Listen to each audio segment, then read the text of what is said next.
Looking throughout human history, we have wondered what could really be out there. Way back in the day when we first discovered planets in our solar system, we assumed them to be where the gods came from. Every planet found would eventually be given a name to represent the god that owned it, except for the one planet that would be totally screwed, which of course would be Uranus. Screwed on the naming, mind out of the gutter. Also, fun fact, we don't even know who came up with the name Earth. We just sort of had it collectively show up and then we just agreed, yep, this is Earth. Anyhow, as we continued looking out into the stars back in the day, it was unimaginable how large the universe could actually be. Even now, with the general accepted thinking that it's around 93 billion light years across, this has even come into question based on findings concerning galaxies that are way too old to actually exist in congruence with the Big Bang. Turns out, we are on the precipice of potentially having to sort of readjust our whole understanding, and with that, the laws of physics may not even be homogenized across the entire universe, which is just bizarre. Very strange time to be alive, but if you're paying attention to it, you know, really,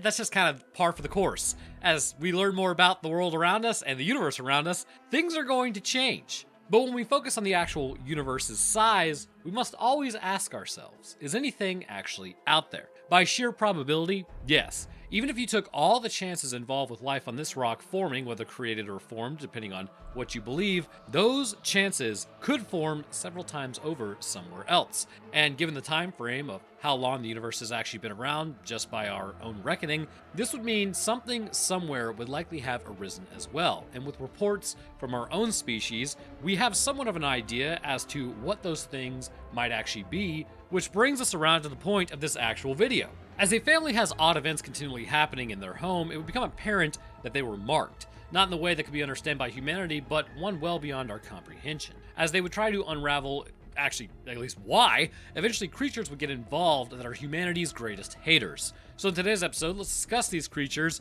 where they may have come from concerning in evolutionary history, and why they continue to show up in retellings even to this day, IRL.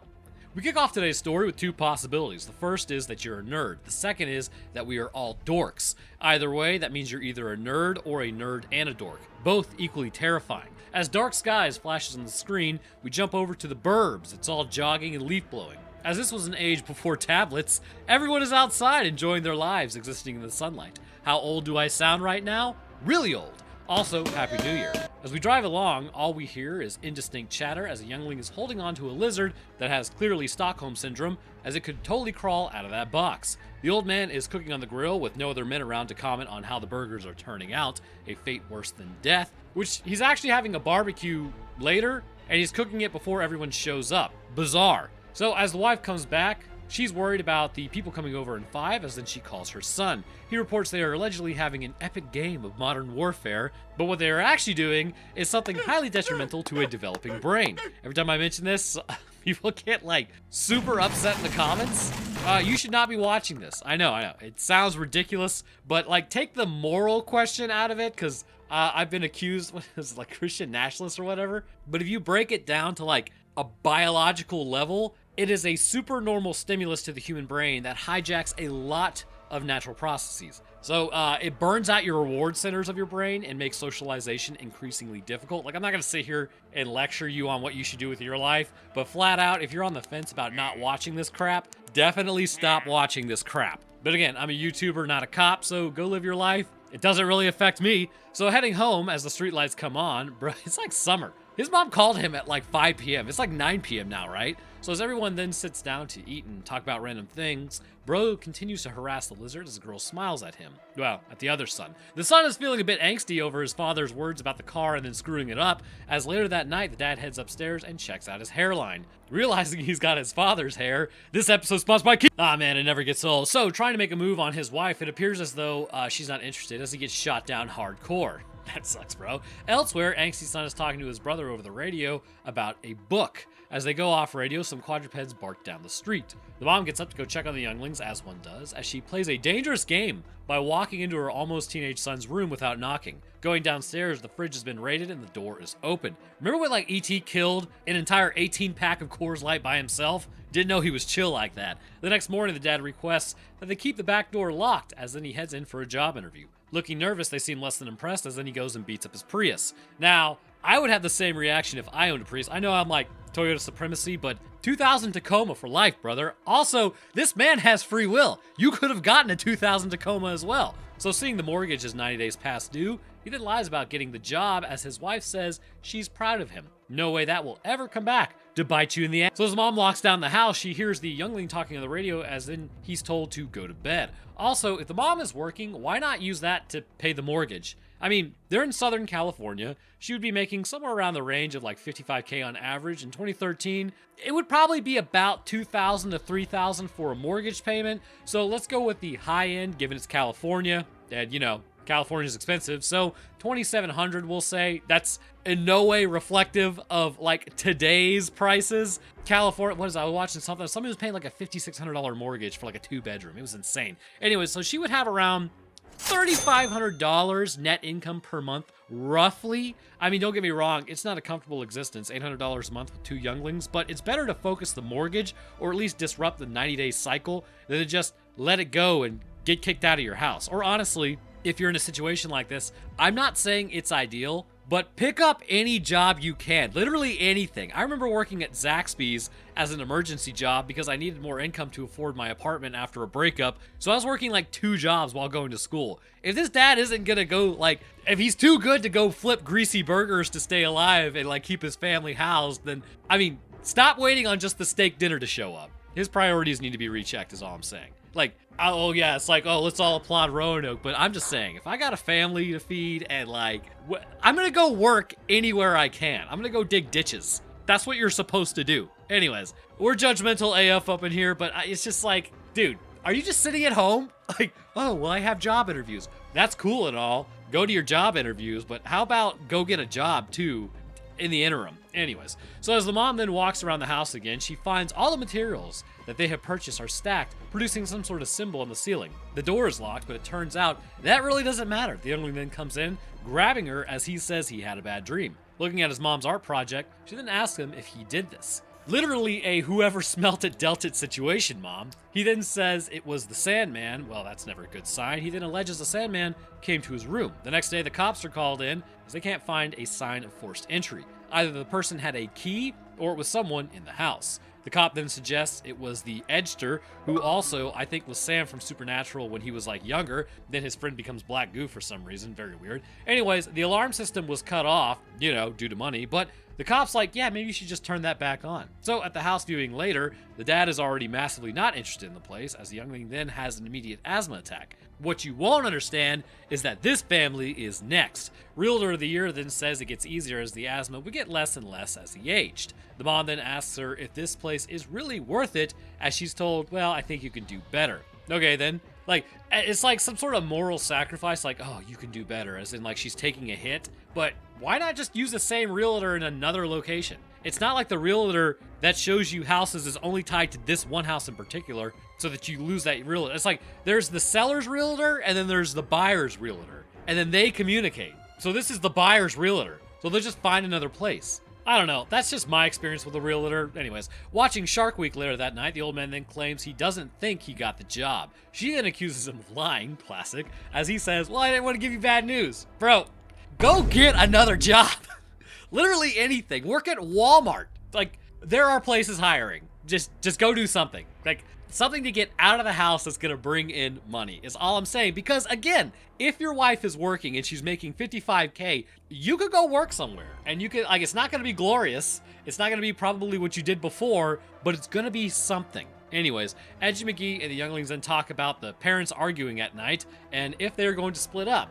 Probably, especially if he's sitting in his underwear eating Cheetos during the day. I don't know. What is he doing during the day? Anyways, jumping over to the alarm system, it is tripped that night as Dad then heads down with the phone ringing. As the phone goes off, the alarm system indicated that all 8 entry points were breached at the same time, and there's also static on the phone. Now, that's alarming. Oh, brother, this guy stinks! Anyways, the mom is staring at the pictures as they have all gone. Nothing to be concerned about here. Must have just been the sleepwalking moving on. Calling the cops back, he continues to suggest that it was one of the offspring. The alarm people then show up as he says, well, I can't find anything wrong with your system. Then pulling the 2 offspring into a family band meeting, they ask if potentially one of them took all the photos. Oldest son for sure. The mom begins questioning about the Sandman as the youngling then claims he can't talk about them. So, tearing his room apart, Pops then says they will wait a few days as he keeps scratching at something. Alien technology implanted into his brain, clearly. Heading to the park, another dad then asks if everything is okay at home because the whole neighborhood is talking about what terrible parents they are. Okay, maybe not on the nose that much, but close enough. Meanwhile, Youngling is going full-on cool guy status as he pees his pants like a alpha Chad as he's totally zoned out. He then starts yelling at maximum volume when questioned by his father. Ah yes, the petit mal seizure. Essentially, for your information on this topic,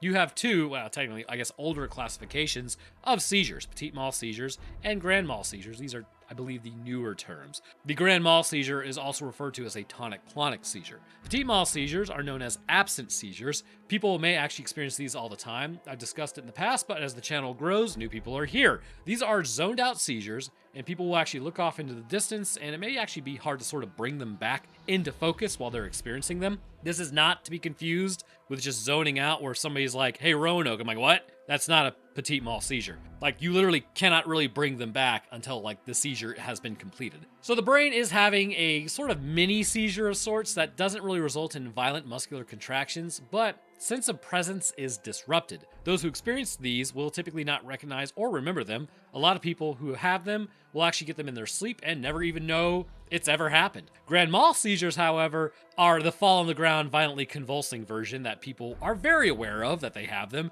even if they do not remember the event typically itself, but they're made aware that, yeah, you just had a grand mal seizure. These are the ones that can actually kill you if, you don't get them under control. Anyways, later on, the mom then starts doing laundry as she finds a drawing of her son with larger creatures. As something that hits the glass, she then goes to look as birds begin flying into the windows. Interesting. As they do, a hazmat team then shows up to clean up the birds as Edgy McGee's friend here, known as Ratface, grabs one of the birds as he suggests the family is going to be quarantined. Well, brother, you just grab one too, so you will be joining them. As the neighborhood then watches from across the road, the ornithologist suggests it probably is just the bird flu. Of course, causing them to run into the house. Just one house, by the way. Now, where did I put that STEM degree? Asking Youngling later about why he peed his pants and screamed, he says he wasn't himself anymore. Yeah, so what does the psychiatric help come into play here exactly? That night, as my tinnitus then acts up from the mother's perspective, the mom then heads downstairs because this whole house is creepy AF. As she hears talking, she then goes in to see, oh god, what is that? She then flips on the lights, but the Youngling is gone. As they start looking for him, yeah, he just disappeared. The dad then spots him walking outside as then he breaks the alarm barrier. Shaking his son, he then wakes up as he asks why they are outside. Back inside, the windows were locked and the alarm wasn't tripped. So how did the Youngling get outside? Inquiring minds wish to know. As they discuss what to do, he says, well, they probably shouldn't lose their minds over this. Way too late for that. Your cool was definitely lost long ago. As the dad then goes to check his ear the next morning, he's definitely got scabies. It is California. That last episode I did that made fun of California, bro, there were a lot of Californians who weren't upset. There were a lot of people that joined in the joke, but there were a lot of Californians that were upset. Bro, just make fun of Georgia. It's easy. Make fun of Alabama. It's gonna be okay. I promise you. Anyway, so as Edgy McGee then heads over to one of his mom's houses, his friends arrive with two girls. Well, his friend. He has one friend. He then starts talking to Redhead as he tries to reenact what he saw on the movies during his epic game of Modern Warfare. See, that's exactly why you don't watch that crap. Unhealthy expectations of actual interactions. Here come the hate comments. But kissing her after being yelled at, not really sure how he pulled that off, he now rides his bike home, super jazzed on neurotransmitters such as dopamine, as then the lights around him start going out, completely ruining his vibe. Aliens typically will not pick the best time to show up, sort of their modum operandi. Or is it modus operandi? It's definitely not modem. It's modus. Anyways, the dad has now used the last of their reserves to buy cameras for each room. Edgy McGee and the Youngling then talk that night, looking at the cameras, because, that would sort of be the topic of discussion, I suppose. And with that, the dad watches them through the night. How long do we have? 5 nights. As the quadrupeds then bark in the distance, something heads towards the door and then phases through the house. Unlike the Signs aliens, these ones have mastered opening wooden doors. Heading upstairs to the mom's room, it now simultaneously heads to every other room, which suggests there's 3 of them. As the dad then wakes up that morning, rewinding through everything, he begins watching through the night. And as he does, he sees all the cameras sequentially flash as it heads towards the front door. Why it didn't mess with him or give him like an intergalactic wet willy or something, I have no idea. And if you don't know what that is, I'm going to leave it unexplained. Back at work, Realtor of the Year then shows the house and needs a lot of work as the sellers are highly motivated. As she talks, her nervous system starts getting hijacked, as then she walks over to the door and starts slamming her head into it. As she does, she wakes up and sees her head is in fact injured. Now one must ask, why are the aliens causing people to slam their heads into doors? What do they get out of that? I have no idea. Her phone then goes off as Pete then calls her and asks her what that meltdown was about, as then she's told to take some time off. As another woman then calls, oh thank God it's the ornithologist, and then she tells her that was actually 3 different flocks that ran into her house, which means for some reason they're being drawn there. She begins looking at alien symbols, as then it shows this family has been chosen allegedly. You know what, also, I bet that nap would have slapped though. You know when you go to gym at like 4 a.m. and do your workout, but you don't have work later that day, so you go back to sleep at like 6 a.m. and then wake up at 10? That type of sleep? I imagine that's what it's like. Or like when your boyfriend or girlfriend or husband or wife or whatever, they have to go to work, but you don't have to go to work that day, so then they get up super early, and then you wake up for a minute with them, and then you go back to bed. God, that sleep slaps. Anyways, Pops now heads to his job interview, as then he's offered the job. As he heads home, he tells her, hey, I got the job. I start on the 15th. And then asking her what her news was, they go and do adult things under the sheet for some reason, as then the mom gets up that night hearing quadrupeds barking. Which, okay, I'm a man of advanced age at this point in my life. Relatively advanced age. I'm no longer young. I'm on like the tailing end of young, going into middle age. Anyways, who in their right mind is doing stuff under the sheets like this?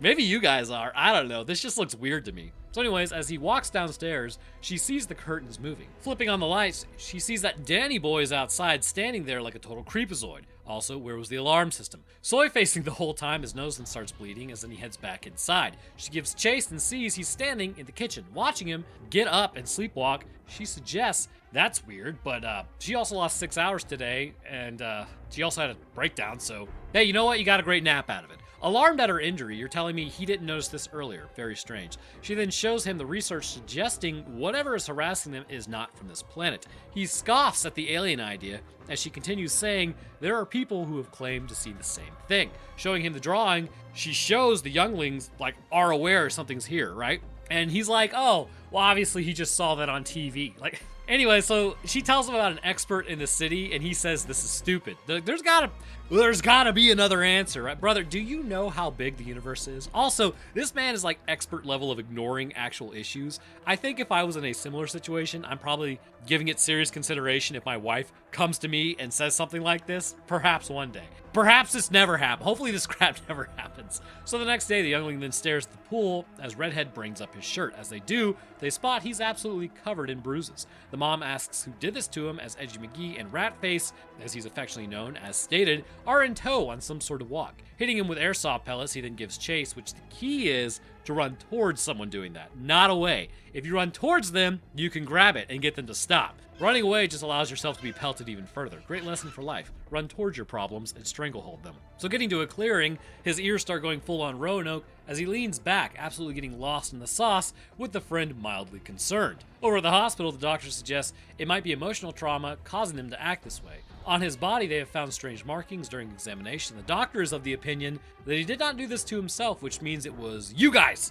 straight to jail. The mom is horrified as the doctor then asks how this could have happened. Given he's a mandated reporter also, he is going to have to forward this info to CPS. He suggests maybe the friend did this to Edgy McGee, as the dad immediately goes and attacks his friend. Ratface's dad then knocks him out with a punch. Yeah, a bit of a difficult situation there. You can't just go around attacking someone's son. Like, it's not good. Anyways, people get force multiplied over things like that, as Edgy McGee is now upset as the other mom returns the youngling with marks all over his body as well. The mom then attacks Pops, as he says he doesn't know what is happening. No, the family band is falling apart. So Edgy McGee then texts Redhead, as he's informed his old man apparently went psycho. That's one way to describe it. As that night, the dad then watches the cameras. He sees one messed up, as then he goes into the youngling's room. Telling him to wake up, he goes full on Event Horizon, as the dad then wakes up in his own bed. Checking the cameras, he pulls the drawings that night, as then he goes back to the previous day to see what was happening. Finding the frame in which the cameras mess up, he then looks through frame by frame as he can vaguely make out the figures in the room.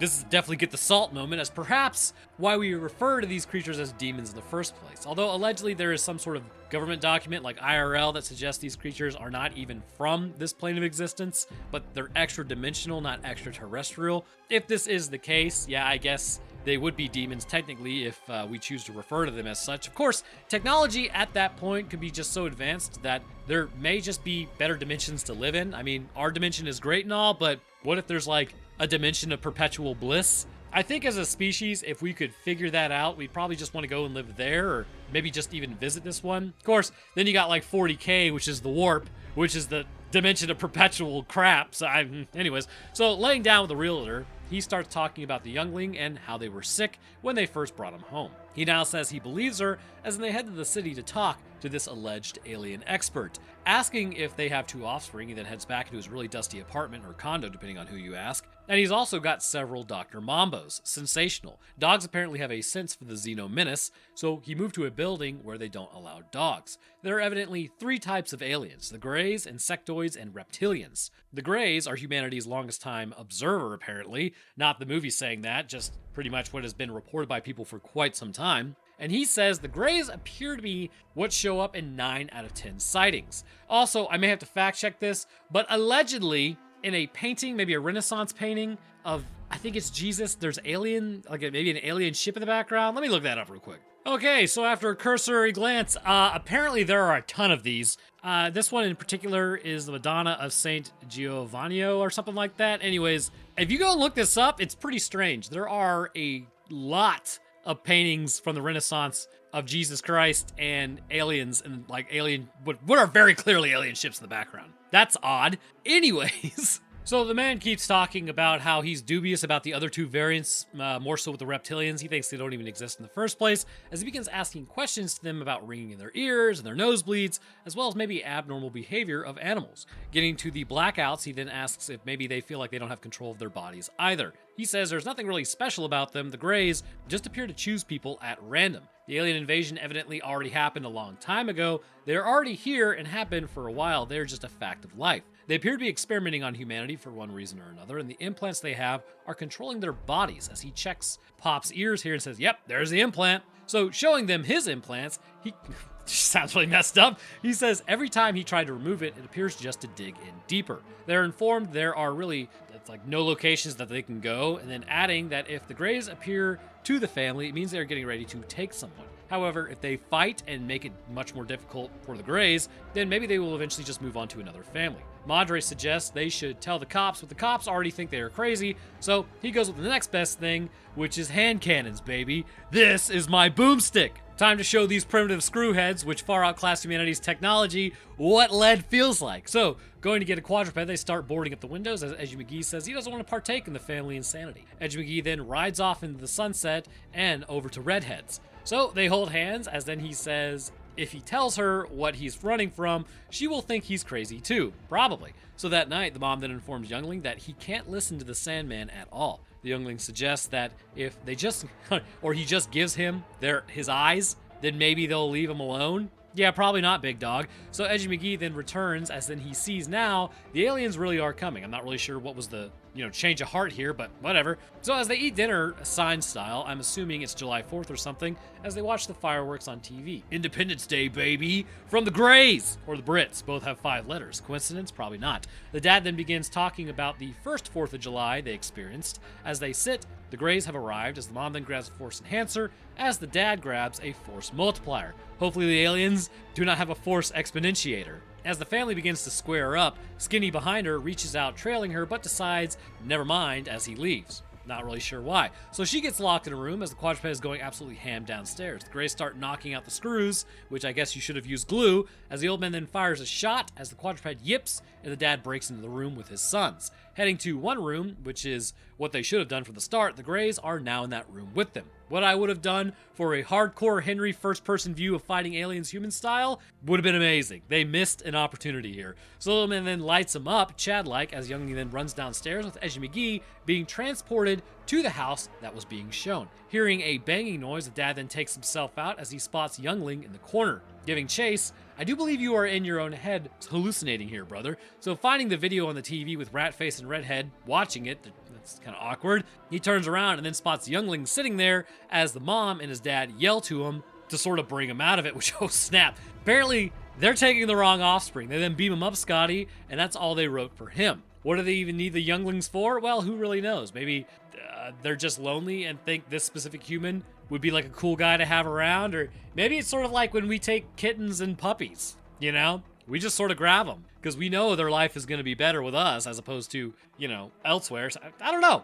It's interesting. So back in the city, Mr. Polar then puts up an image of the son that went missing. It's now been 3 months later as the parents are fighting the allegations. Having the insane mailroom red string connection from It's Always Sunny in Philadelphia, they have moved to a new smaller area with their remaining offspring. Finding pictures of Edgy McGee, I guess you could always just fight the aliens up in space, right? Hey, they may even be shocked that you did. And as it turns out, Edgy McGee had known about the Greys the whole time as he drew them, and he was also sick as a youngling. So the youngling then now hears the radio go off as static can be heard, and then holding up the radio, Edgy McGee calls out to his brother, but we will never get any freaking closure on this as it's been 12 years and nothing else has been made, and thus concludes Dark Skies.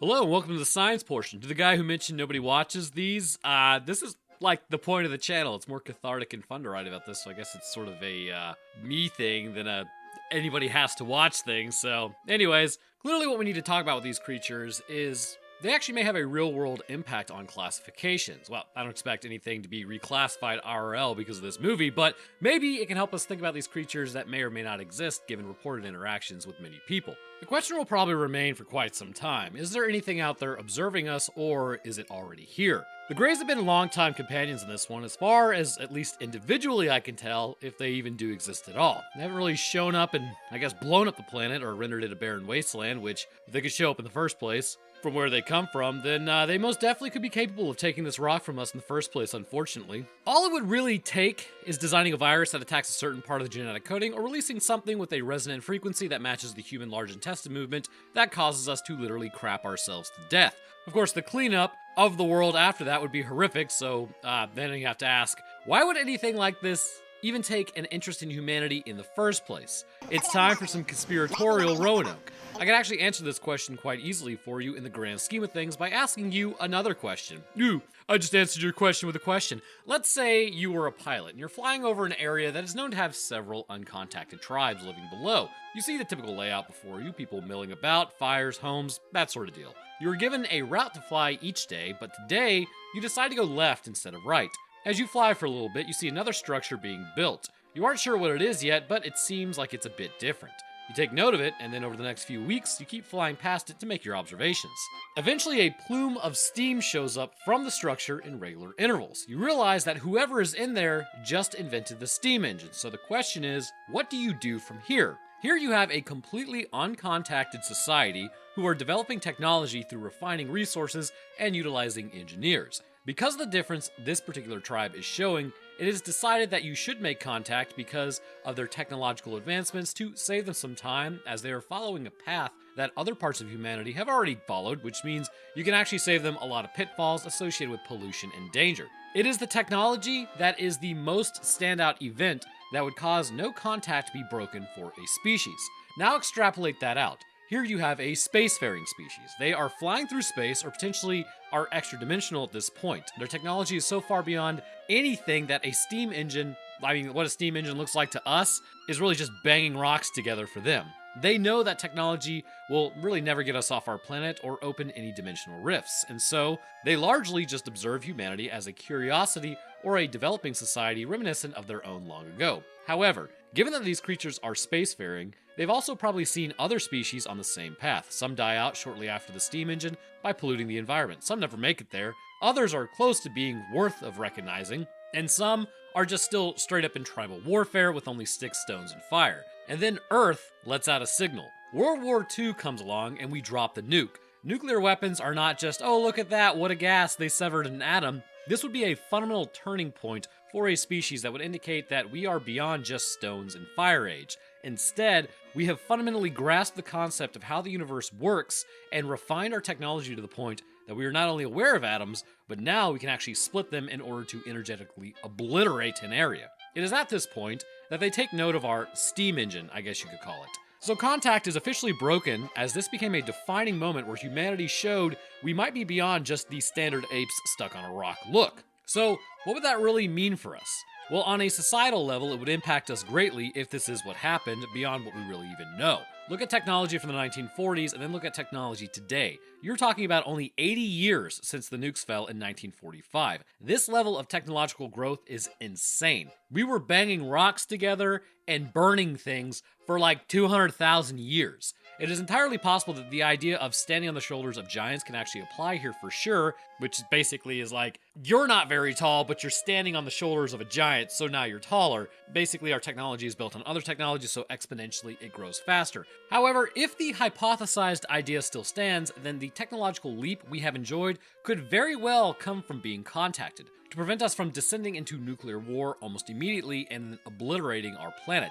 Day in and day out, we continue to use the technological advancements that continue to get better and better as we go along. I mean, we are even creating microscopic black holes with the Hadron Collider. Gene editing is taking off in ways that we never imagined it would a decade ago. Not to say that this all stems from some potential contact, but perhaps a push in the right direction. And since then, while it's still talked about, nuclear deterrence has never been used, and allegedly we are dismantling them slowly over time, but I'm sure some of us are creating more of them because, ape brain overall. But at the end of the day, if contact was made and suggestions were proposed alongside it, which appears to be what was happening in the 50s due to all the sightings taking place, then this impact that had at that time may still be what's kind of guiding us today. Along with that, population growth globally is slowing significantly. Now, is that a good or a bad thing? Probably bad, as the fertility rate appears to be dropping, but zoning that out further, potentially good if it's a transient event, meant to just sort of slow us down from overpopulating the planet, as evidently there are several studies out there suggesting Earth's carrying capacity is around 8 billion or so, which, as you know, we are over 8 billion. So a controlled drop in the overall amount of people due to slow growth now could be a good thing. It kind of remains to be seen. I mean, if you take rat utopia or whatever, mouse utopia, and then apply that to human society, it's not good. But if this is a controlled thing, it could be better. I don't know, it's hard to tell. You really start getting into some weird territory with that because A, it's human choice. B, I'm not saying it's aliens. And C, there's microplastics in everybody's testicles. So, we'll see what happens. But for now, we may just remain observed in this time frame in real life. But with that, conspiratorial Roanoke must come to a close as we go back to STEM Roanoke, as that's why we're all here. So specifically with these creatures, let's discuss them for a moment as well before moving on to the implants, as those are pretty interesting in their own right, as clearly they are hijacking the human nervous system, and I believe expertly they will support my point because I'm the one who chose it, and as to why I believe these creatures, this is the universe that they came from. So let's run with the concept real quick that our current environment sort of sucks, like entirely, like real life. We are in a bubble, essentially, a very specific set of laws of physics where if a proton maybe were just a little heavier or gravity was just a little weaker, the entire thing wouldn't work, and very likely life would look very different, and we would have never risen at all, given that the charges would have been wonky, meaning atoms would have never formed correctly, and so no DNA. As you extrapolate that out, of course, there's now a hypothesis that maybe the laws of physics don't work the same everywhere in the universe, and also Earth is in a giant barren area of, I guess, stars. So, well, that sucks. So I suppose you could say it's perfect for life to exist, but that life that does exist within it has such a brief existence that I suppose you could almost compare it to the existence of virtual particles that flash in and out of existence. How many times did I say existence just now? A lot. Anyways, these these virtual particles are completely temporary. Being an antiparticle and particle pair, they will pop up and then disappear usually back into the quantum vacuum almost immediately.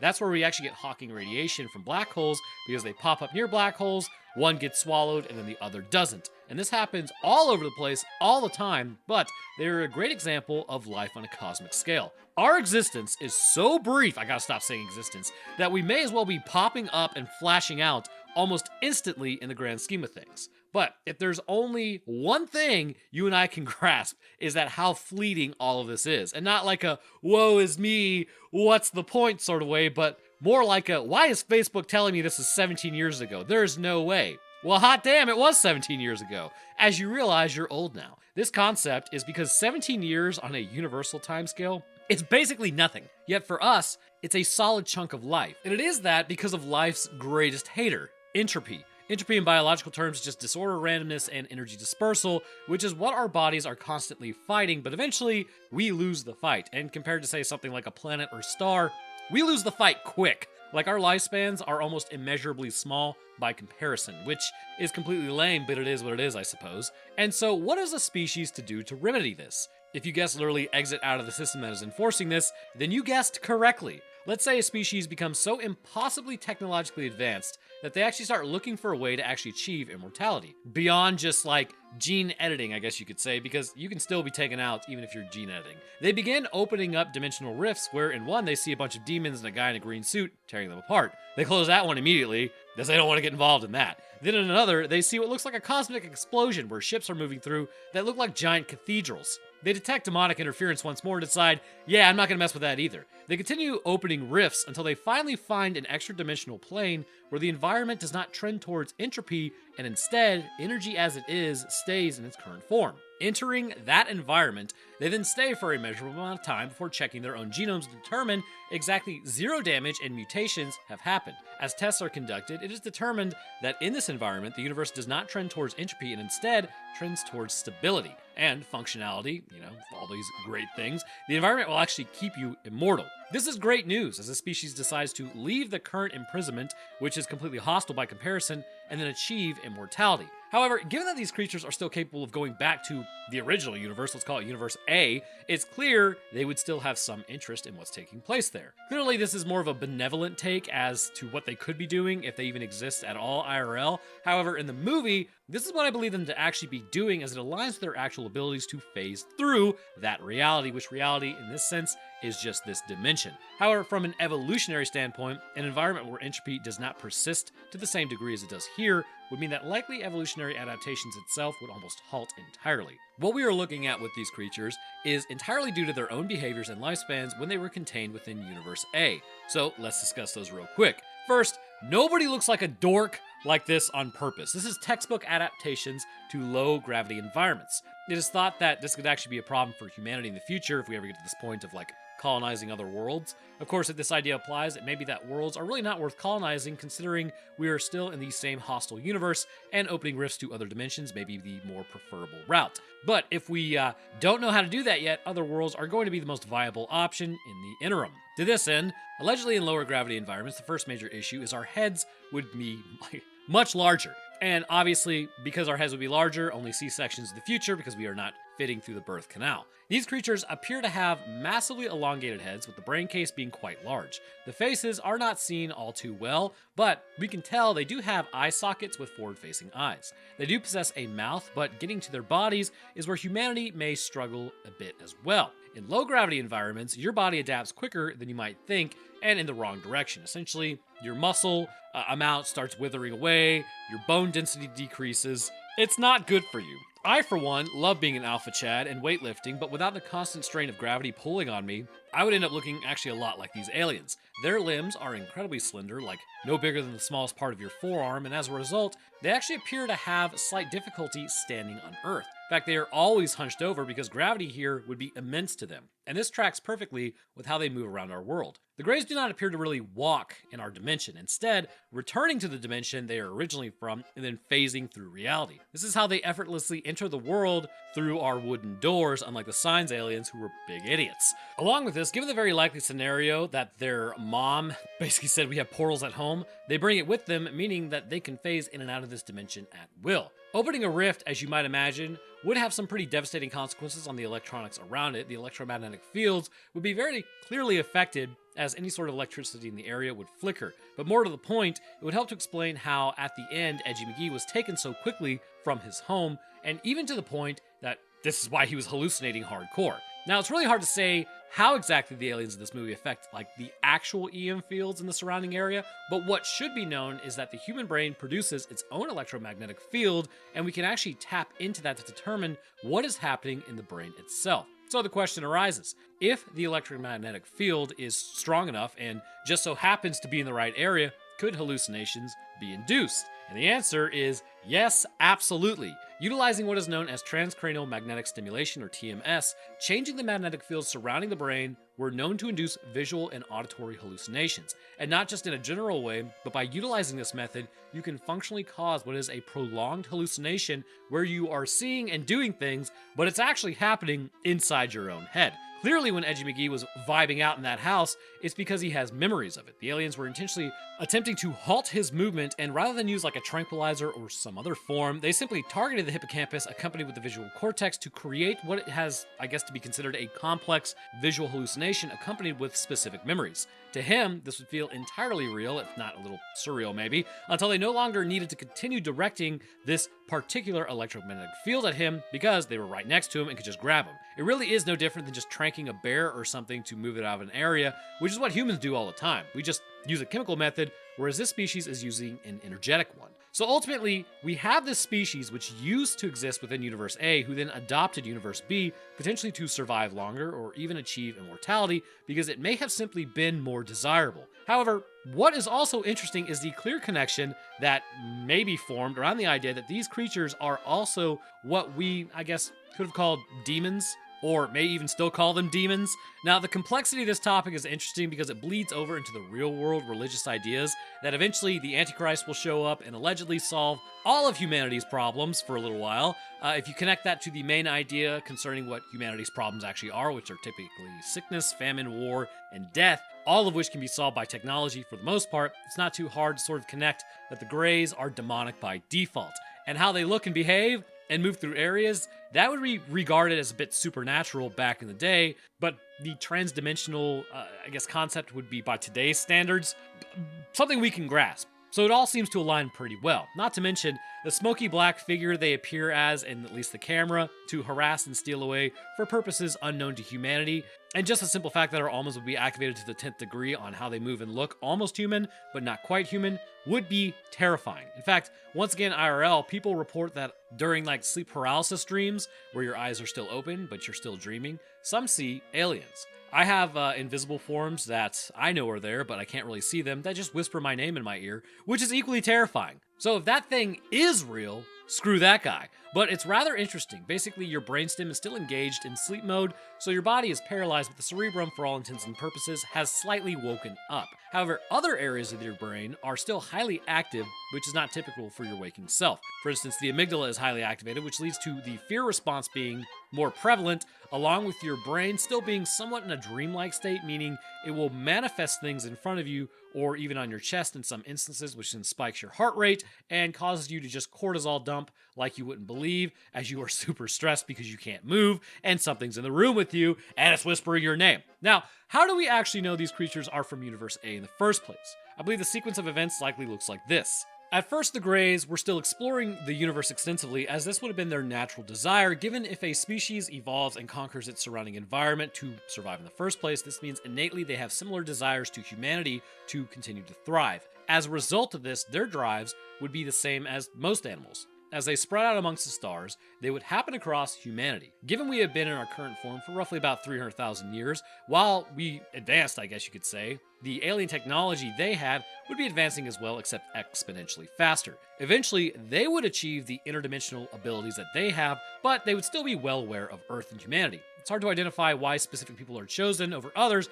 but younglings will be taken. And this was probably the biggest thing that happened, again, was the nukes. This would be like if one day we stumbled across chimpanzees starting fires. It'd be like, whoa, they entered the fire age. That would be pretty crazy. So it's kind of a similar concept to that, but potentially it could be due to a person's neural functioning, or maybe they are just more sensitive to specific electromagnetic fields. But regardless, they are taken to this other plane of existence, and this concept is not really all that wild either. Look at wolves, for instance, right? You know who we as a species took? The puppies are the most docile and social wolves. Now, a wolf could never conceptualize why this other species would take their young except to eat them, right? That would be normal, but we don't. So just branch that out to this species. We have no idea why they would take them. Like, we just can't fathom it. So anyways, we would interbreed these wolves over time to create dogs. It's impossible to know really what's happening on the other side of that dimensional rift, but very likely the humans that have been taken, it's been done so for specific reasons. It could be a selection process to preserve the species,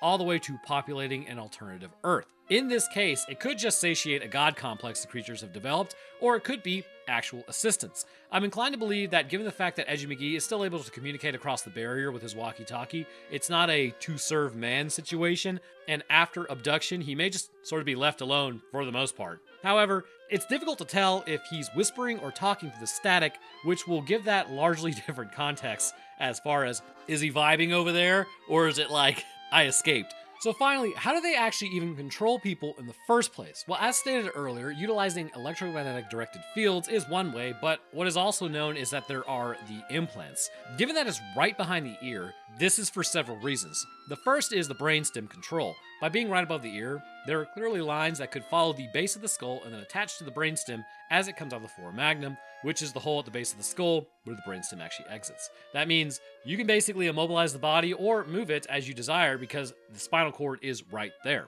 Along with this, the external acoustic meatus, where the ear canal runs through, could be entered by other lines that are then connected to the temporal lobe, controlling sound, and then have lines that run to the occipital lobe and hippocampus, where it could induce visual hallucinations accompanied with memory. So, at will, they can control the body of the protectors, which would be the father and mother, and really induce visual hallucinations and auditory hallucinations in the younglings. This knowledge of human anatomy largely comes from the original abductions of the human race, getting it down to just a standard science, but the technology is what I think links these creatures to our universe. Given it actually works with our bodies, it would have to be created in this universe to make it function properly with our anatomy, as the rules of here must apply to cause them to actually behave appropriately. Because of this, the crossover of the Greys to our universe appears to be just as easy as opening a door for them, allowing them to do so at will. Ultimately, I believe this species clearly hails from Universe A and was successful in their attempts to leave it. Since then, they have only advanced their technology and taken a keen interest on humanity, who may be currently following a similar line to them. But given humanity's unpredictability and warlike nature, specific younglings may be taken for one reason or another, possibly to preserve Homo sapiens. Of course, this would be jarring and horrific as one might expect, but it does show this goes beyond just random reasoning, given Edgy McGee was able to phone home. But anyhow, I want to thank you guys for watching. What do you think? Benevolence or xenomenace that needs to be crushed? Possibly both. Anyhow, if you did enjoy, then please leave a like, as it helps the video get out there, and comment on the video as well. Otherwise, you're a dork, I guess. I don't know. I'll drop my Twitter, Discord, Instagram, Roanoke Tales link, and Patreon link in the description if you'd like to support the channel. Also, big news for channel members. I will be doing live streams for the channel members, I guess. That way it's separate from my regular uploads, because otherwise it absolutely destroys your channel. If you want to know why people usually don't live stream on their main channels, that is why. However, the loophole nowadays is you can live stream to members. So anyway, speaking of patrons, I'd like to thank mine real quick. For the astronaut tier, we have Kusith and Genji. Thank you guys for your awesome support. For the astrophysicist tier, we have Death Dancer, Myura, and Webitron Supreme. Thank you guys as well. And to the scientist tier, we have Stutz, Frank Shaft Frank, Some Big Nerd, Metric System, Invictus Echo, Official Texan, The Homeless Guy in the Street, Jason, and Scott Osteen. Thank you guys as well. And the rest of my patrons, I really do appreciate y'all's support. You're absolute ballers, so thank you. All right, that's going to do it for me. Happy New Year. I hope everyone enjoyed. I'll see y'all in the next one.